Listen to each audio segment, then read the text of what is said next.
12生肖食品增運，你知道嗎？趕緊看看要吃什麼，按讚收藏。呢個係以易經天運應對人類生存嘅能量場作計算。屬馬的朋友，開運美食是雲吞，形似元寶，財富滾滾而來，帶來豐盛的財運。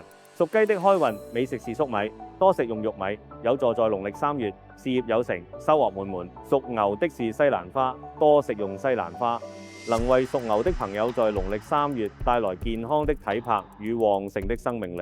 而屬虎的開運食品是芹菜，有助於屬虎的朋友在勤奮努力將帶來豐厚回報，事業更上一層樓。屬鼠的開運食品是奇異果，有助保持健康，充滿活力。屬兔的開運食品是朱古力，多食用朱古力，有助於屬兔的朋友在此月保持好心情，人緣更佳。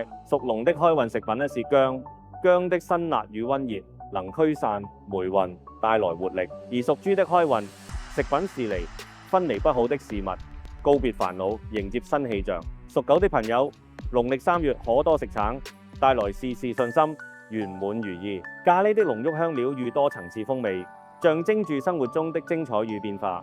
多食用咖喱，能為屬蛇的朋友在農曆3月帶來豐富多彩的體驗。屬羊的朋友，農曆3月可多喝牛奶，有助保持平穩情緒，提升內在的安定感。最後，屬猴的朋友，農曆3月開運食品是洋葱，財富與機會的累積，有助能把握更多發展機會。